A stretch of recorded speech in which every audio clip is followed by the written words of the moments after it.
Hey everybody, this is Sam Dillon from San Jose, California, and this is homework number 6, the final for Louden Stern's Intro to Music Production class from Berklee School of Music given through Coursera. And this week we're talking about synthesis, and specifically I'm going to compare the graphical interface of 4 different synthesizers in Cubase. Okay, in order to get everything covered in 5 minutes, I'm going to have to move pretty fast, so please bear with me here.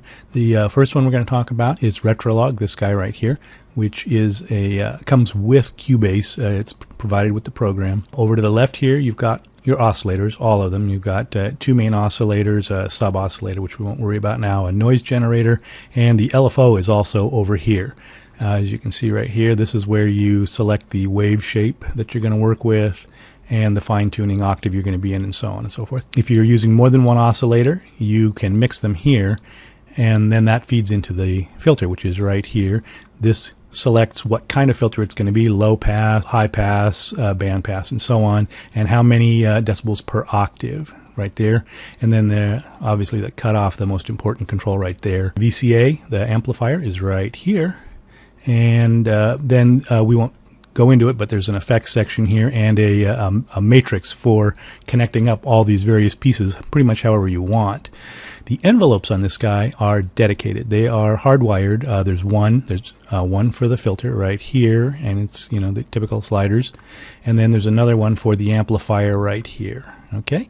Next we have Prolog over here to the right, and on this guy, this also comes with Cubase, and the oscillators are across the top here. There's 3 of them, 1, 2, and 3. And here's where you select the wave shape you're going to work with, and there's a little display up here that gives you an idea what the spectrum is going to look like of that wave shape. So here's a sine, a sawtooth, which with all the upper harmonics, and then a square with only every other harmonic, and so on. The filter is right here, dead center, and the cutoff knob is right here. These buttons around the outer edge control what kind of a filter it is. So this would be low pass, and then the number of little notches here indicates how many dB per octave that it's going to drop. So there'd be 2, 3, and 4, and so on. Down below here, this section changes depending on which button you select here. Right now it's the LFO, so you can pick the speed and the depth, and then you can assign it to any number of different targets here, and there's actually 2 of them. The envelopes are here, and unlike the previous synthesizer, these are not dedicated either. You've got 4 of them, and you can set up an ADSR for each one. And then once you've got it, you can assign that to, again, a whole pile of different things. You can assign it to the amplifier, to the filter, the oscillators themselves, the pitch, and so on. All kinds of things like that. You've got some event controls that we won't go into right now, and finally an effects section, and that's about it for that guy. The next 2 are free VST instruments that you can find on the internet, download, and add into your DAW. First one here is called Free Alpha from Limplug, and it has 2 oscillators over here to the left. This is where you select your wave shape.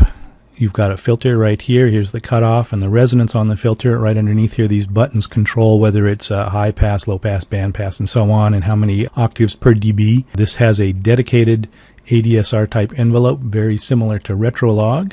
And then here's the amplifier, the VCA, the volume and a velocity sensitivity, and it also has a dedicated envelope right here. And then finally you've got the LFO over here, and you can again select his wave shape. Here's the assignment matrix for where you want it to go to, the frequency that it runs at, and then there's a little bit of other stuff, and that's about it. And finally we have Charlatan over here on the right in red. It's a very simple synthesizer, but it's actually very powerful, and you can do a lot of good stuff with it. The 2 oscillators are over here to the left. It only has 3 waveforms, a triangle, a square, and noise, but you can actually kind of shape those with this knob here. You can round it off to change the timbre a bit. This is where you control the pitch of the oscillators. The filter is right here. Again, there's only 3 types. There's a band pass and a 2 and 4 dB per octave low pass filter.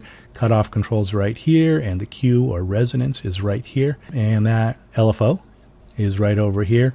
Again, 3 wave shapes. Here's the delay before it kicks in, the rate that it runs at, and so on. And this is the amplifier, and it's got a dedicated ADSR type envelope with final velocity sensitivity control. And then there's a modulation envelope. There's one, and it's also an ADSR type envelope with a velocity sensitivity, and you can assign that to any other subsection over here, the LFO, pitch, filter, and so on. And I'm just about out of time.